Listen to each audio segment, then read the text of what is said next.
तो वैदिक गणित की इस चतुर्थ सत्र की कार्यशाला में आप सभी का पुनः अभिनंदन, हार्दिक स्वागत। इस अखिल जगत में पहेलिका यानी पहेलियां बहुत ही रुचि का विषय रही हैं, और खास तौर से बाल वर्ग को पहेलियां बड़ी अच्छी लगती हैं, जो कि गणित का एक शुष्क समझा जाने वाला क्षेत्र है, उसको कम करने में सहायक होती हैं। तो एक पहेली हम लोग आपके साथ खेलने जा रहे हैं आज। सभी लोग तैयार हैं? जी गुरुजी। देखिए, ये स्क्रीन पर आपके सामने एक बोर्ड बना हुआ है। इसमें कुछ संख्याएं भी लिखी हुई हैं, आपको दिख रही होंगी, और चार कॉलम बने हुए हैं ABCD के नाम से। अब इस चार कॉलम में आपको कहीं से भी कोई भी एक संख्या अपने मन में सोच लेनी है। तो पहले कौन सोचेंगे?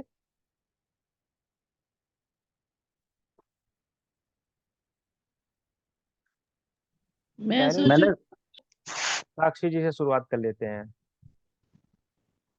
तो आपके सामने जो बोर्ड बना हुआ है, इसमें चार कॉलम है जिनके नाम है A, B and C and D। ठीक है, इन्हीं में से आपको कोई एक नंबर सोचनी है और उसको अपने मन में रखनी है, मुझको बतानी नहीं है। ठीक है, जी गुरुदेव। समझ में आ गया आपको? क्लियर? शर्तें समझ लीजिए पहले इसकी। तो उसके बाद आपको मन में सोच लेनी है, फिर मैं आपसे पूछूंगा।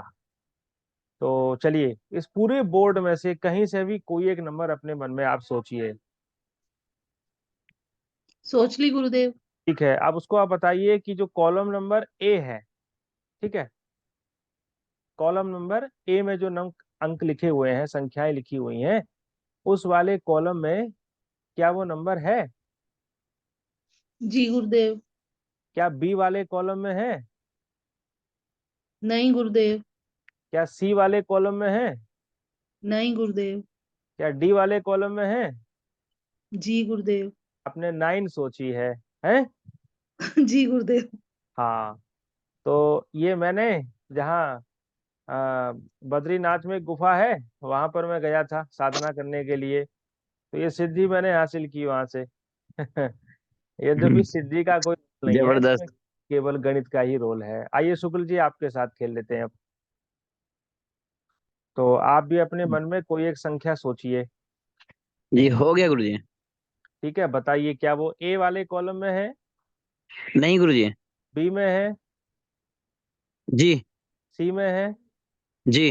D में है? जी। 14 सोचिए आपने। बिल्कुल एकदम गुरुजी। हाँ, तो बिना विचारे हमने आपका उत्तर आपको दे दिया। इस सिद्धि का यही चमत्कार है कि हमने कुछ सोचा नहीं, आपने यद्यपि सोचा, लेकिन हमने कुछ नहीं सोचा। ठीक है, तो चारों कॉलम पूर्ण करते हुए तुरंत हमने आपकी संख्या को बता दिया। ये वास्तव में चमत्कार है गणित का। तो और कोई खेलेंगे जैकपॉट पर? कौन बनेगा करोड़पति? मेरी बिटिया सोच रही है गुरुजी। अच्छा, चलिए उनको बुलाइए। सोच। हाँ। हाँ सर, हेलो। हेलो नमस्कार बेटा। सर नमस्ते सर। सर, खुश रहिए। कौन सी कक्षा में गुरुजी पढ़ती को। हैं आप? सर मैंने अभी 12th पास किया है अच्छा अच्छा, तो अभी। आपके लिए तो बड़ी अच्छी है। आप इसका शायद स्रोत भी खोज पाए, इसका लॉजिक भी खोज पाए कि क्या इसके पीछे लॉजिक है। ठीक है, ये आपसे हाँ शुरुआत हाँ सर। करते हैं। सोचिए कोई एक नंबर और बताइए, क्या वो A कॉलम में है, हाँ B में है, हाँ C में है, हाँ D में है? हाँ है। 15 सोचिए आपने। हाँ जी। तो अब इसको बताते कैसे हैं, सवाल ये है कि बता तो दिया हमने, मैंने कोई सिद्धि विद्धि नहीं की है ना, ये केवल हम्म। पैटर्न है इसमें छिपा हुआ। आपको उस पैटर्न को खोजना है सबसे पहले। तो मैं आपको बताऊं, जो कॉलम नंबर A है, आप बता पाएंगी? कैसे कैसे पता लगा, पता चला तुम्हें कैसे बताया गुरुजी ने? हाँ, कैसे? इसमें इवन नंबर है, ऑड नंबर है सारे ए में। हाँ, हाँ, बी में भी तो ऑड नंबर है, इवन दोनों है। हम्म। हाँ, उसमें इवन के बाद ऑड है एक। ठीक है। में भी ऑड के बाद एक इवन है, हाँ मतलब वो सीरीज है वो। हाँ और उसमें भी सेम। हाँ, चलिए मैं सोचता हूँ, आप मेरा उत्तर बताइए हाँ जी सर। फटाफट से, जैसे फटाक से मैंने बताया है ना। चलिए सोच लिया मैंने। ठीक। हाँ। सर ए में है। हाँ है। ठीक, बी में। नहीं है। सी में। सी में है, डी में नहीं है। अच्छा अब सर, अच्छा नहीं 5। बोल। सर 5। हाँ ठीक ठीक, बहुत बढ़िया, बहुत बढ़िया। लेकिन थोड़ा सा समय लगा आपको बताने में, है ना। हाँ सर, हाँ। अब हम ये चाहते हैं कि आपको समय ना लगे। तो जैसे हमने सामने ठीक है वाले सर। जातक से पूछा कि भाई ए में है, बी में है, सी में है, डी में है, फटाक से आपने आंसर बता दिया। तो हाँ। इसकी विधि ये है, आपको हम्म, करना होता है इसमें कि कॉलम नंबर 1 ए में जो ऊपर का नंबर है, सबसे ऊपर का जिसके नीचे लाइन खींची हुई है 1, हम्म, इसको मन में सोच लेना है। जैसे कोई कहता है कि ए में है तो ठीक है, 1 को अपने मन में नोट कर लिया। कोई कहता हम्म, है बी में है, बी में भी है हम्म, वो, तो आपने ठीक। सबसे पहली डिजिट जो है 2, इसको भी मन में नोट कर लिया, उसको आपस में जोड़ दिया, 2 और 1 3 हो गया। अब वो हम्म, कहता है सी में भी है, तो आप सी का हम्म, 4 ले लीजिए, यानी 3 और 4 7 हो गया। अब वो कहता हाँ। है डी में नहीं है, ठीक है, तो हम्म, डी के आप हम्म, डिजिट को नहीं जोड़ेंगे। तो चूंकि पिछला आप जोड़ चुके हैं 7, तो फटाक से बता दीजिए कि वो नंबर 7 है। 7। ऐसे। हाँ। ओहो। तो इससे होता क्या है, इससे होता ये है कि जो बच्चे होते हैं ना, बच्चे, उनको हम्म, पहेलियां इतनी अच्छी लगती हैं कि वो मेरे पास कुछ बच्चे पढ़ने आते थे 8th लेवल के, मैथ पढ़ने के लिए। तो मैं क्या करता था, टॉपिक पढ़ाने से पहले उनके साथ कुछ पहेलियों का खेल खेलता था। तो उनके मन में एक आकर्षण, एक रुचि जागृत हो जाती थी। उनको लगता था कि गणित तो बड़ा जादू जैसा विषय है, एकदम से बताया जा सकता है।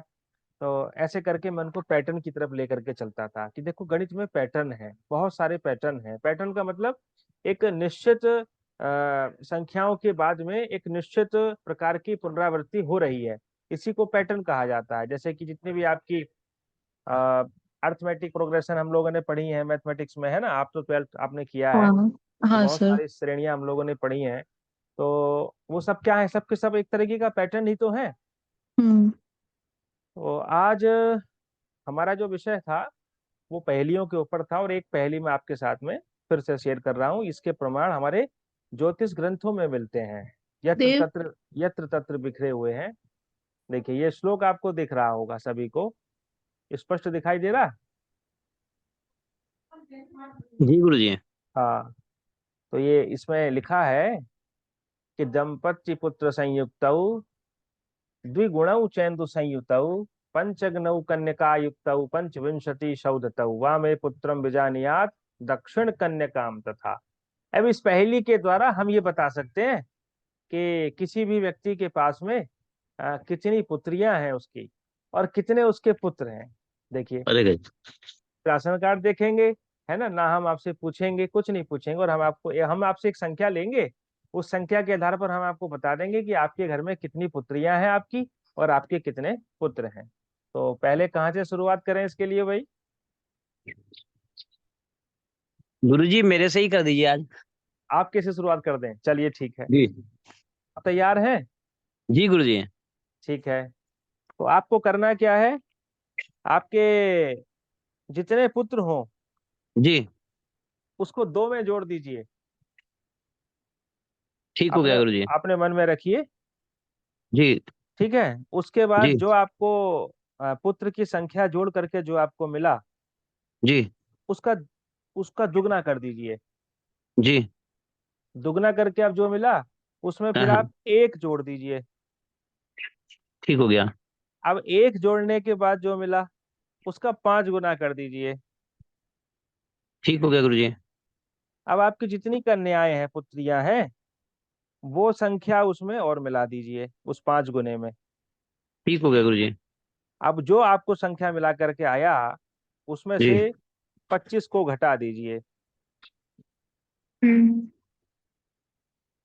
ठीक हो गया गुरुजी। 25 को घटा दिया। जी। अब जो संख्या आपके पास आई है वो जी। आप मुझे बता दीजिए। मैं तो भूल ये गया। 3। मैं भूल गया। 28 में मैंने से मैंने जो है 25 हो गए, 3 तीन। बचा। हाँ फिर से 3 हो गया गुरुजी। 3 हो गया है गुरुजी। एक बार फिर केवल। से करते हैं गुरुजी, हाँ एक बार फिर से करते हैं। केवल 3 आया। हम्म। 3 आया तो केवल 3 कन्याएं आपके पास में है, पुत्र कोई जी नहीं है। जी। और कोई साक्षी करें? साक्षी जी से शुरुआत कर लेते हैं, चलिए। जी गुरुदेव। म्यूट कर लीजिए अपने को, आवाज गूंज रही है थोड़ी सी।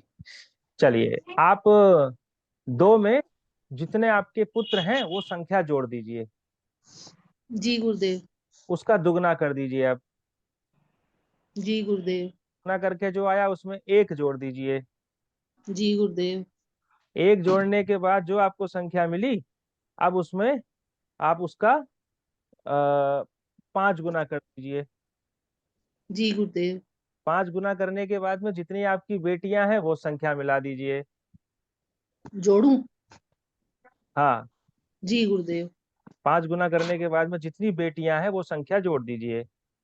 जी। ठीक है। और अंत में जो संख्या आपको मिली उसमें से 25 को घटा दीजिए। जी गुरुदेव। संख्या जो आई वो मुझे बताइए। गुरुदेव 1 आई है। केवल 1? हाँ जी। तो 1 आपकी बेटी है, जी गुरुदेव। पुत्र कोई नहीं है, जी गुरुदेव। है ना? तो हाँ जी। देखिए, हमने अपनी सिद्धि के बल पर, साधना के बल पर ये बता दिया कि आपके पास कितने पुत्र और कितनी पुत्रियां हैं। और कोई खेलेंगे ये खेल? और कोई नहीं खेलेंगे, चलिए मैं आपको सौम्य बता तुम्हें देता। करना है। हाँ हाँ, गुरुजी हम भी बता देंगे। बिल्कुल बिल्कुल, आप बता सकते हैं, अच्छी भली भांति बता सकते हैं। देखिए कैसे बताते हैं इसको समझ लीजिए। अब ये जो प्रहेलिका लिखी है सामने, इसका अर्थ है दंपति। दंपति का मतलब 2, है ना? जोड़ा जो होता है स्त्री पुरुष का, उसको दंपति कहते हैं। यानी कि 2 में पुत्र संयुक्त, पुत्र की संख्या को संयुक्त कर दीजिए, जोड़ दीजिए। 2 में प्लस कर दीजिए जितने आपके बेटे हैं। अब जो संख्या मिली उसका द्विगुणव, दुगना कर दीजिए। दुगना करने के बाद इंदु संयुत, इंदु कौन? चंद्रमा। चंद्रमा कितने हैं?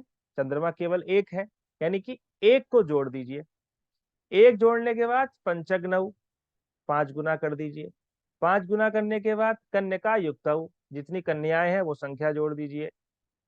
अब उसके बाद पंचविंशति दोदतौ, 5 विंशति, विंश माने 20, 5 25 को घटा दीजिए। तो जो संख्या आपको मिले उसमें 2 अंक होंगे, है ना? जैसे मान लीजिए 12 मिला तो 12 में एक 1 और एक 2, 2 हुआ इकाई पर और 1 हुआ दहाई पर। अब मान लीजिए 1 ही अंक मिला है तो उसके आगे 0 लगा लीजिए, उसको 2 अंक में बदल लीजिए। तो उससे क्या जानेंगे आप? वामे पुत्रम विजानियात, बाईं ओर की संख्या यानी कि दहाई की संख्या पुत्र है, और दक्षिण कन्या काम तथा, और इकाई पर वंश प्लेस पर जो डिजिट लिखी हुई है वो बेटी की संख्या को बताती है। तो बताइए, आपको ये पहेली अच्छी लगी कि नहीं? जबरदस्त है गुरुजी। हाँ, तो पहेलियों का जो संसार है उसको कराने के पीछे का जो एक मनोविज्ञान है वो क्या है, कि बच्चे इन पहेलियों के माध्यम से, आपने रुचि बने। देखा, नहीं रुचि तो बड़ी बड़ी, रुचि के साथ साथ बच्चों ने क्या क्या करना सीखा इस पहेली के माध्यम से?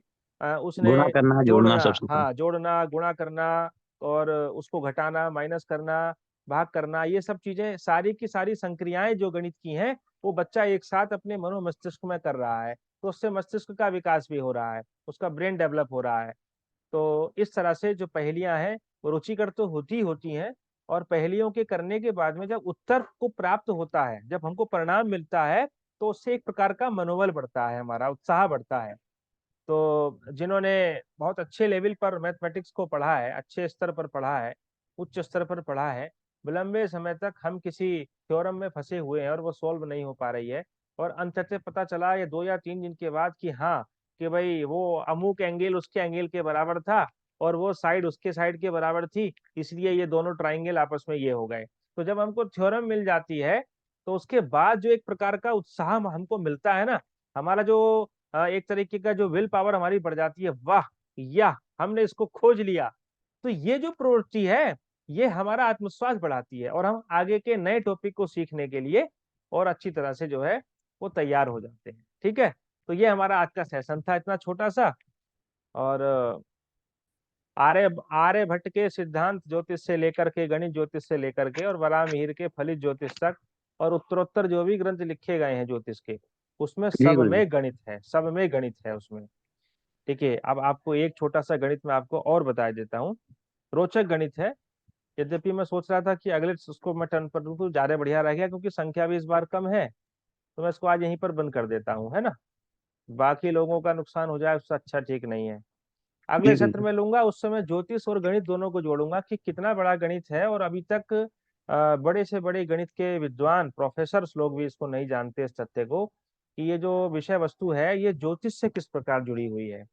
तो मैं तो बार बार कहता हूँ, और ग्रंथों में भी लिखा गया है इस तथ्य को, कि गणित से ज्योतिष का विकास नहीं हुआ, ज्योतिष से गणित उत्पन्न हुआ है, तब उद्भव हुआ है। ज्योतिमान जो ग्रह हैं, हमारे नक्षत्र हैं, उन्हीं के उन्हीं का घूमना, उन्हीं का भ्रमण करना, परिक्रमण करना, परिभ्रमण करना जो भी है, उन्हीं के कारण जो है वो गणित के सिद्धांत निकले हैं। घटना पहले से थी, हमने उसको गणित को बाद में खोजा है कि ऐसा क्या हो रहा है, क्यों हो रहा है ये सब चीजें। भाई दिन हो रहे हैं, 12-12 घंटे पर दिन होता है, 12 घंटे पर रात हो रही है, एक प्रकार का गणित ही तो है। पृथ्वी पूरे अराउंड एक पृथ्वी सूर्य का चक्कर 365 दिन 6 घंटे में लगा रही है, ये भी एक प्रकार का गणित ही है। समय पर सर्दी हो रही है, समय पर वर्षा ऋतु आ रही है, फिर शीत ऋतु आ रही है, ये गणित ही तो है। एक निश्चित एक प्रकार का पैटर्न ही तो चल रहा है सभी सृष्टि में हमारे। तो ये सत्य वचन गुरुजी। है ना, खगोल का गणित है, और यहीं से सारा गणित निकलता निकलता हमारे व्यक्तिगत जीवन की घटनाओं में प्रवेश पा गया है। अब हम सुबह को सो करके उठते हैं, कितने बजे उठे ये गणित है। हमको भूख लगी है, हमको कितना भोजन चाहिए, तो कितना यानी मात्रा, वो गणित है। हमको कितने बजे सोना है, तो जितना भी हम कितना जहां पर भी लगा दिया, समझ लीजिए वहां पर गणित ही गणित है। ठीक है, मेरे जीवन में घटना आएगी, कब आएगी, ये गणित है। ठीक है, तो इस तरह से धन्यवाद आप सभी लोगों का। अगली बार हम एक नया टॉपिक लेकर के आपके बीच में फिर से उपस्थित होंगे। सर्वे भवन्तु सुखिनः, सर्वे सन्तु निरामया, सर्वे भद्राणि पश्यन्तु मा कश्चित् दुःख भाग् भवेत्। ओम शांति ही शांति ही शांति ही। नमो नमः सर्वेभ्यो। नमो नमः।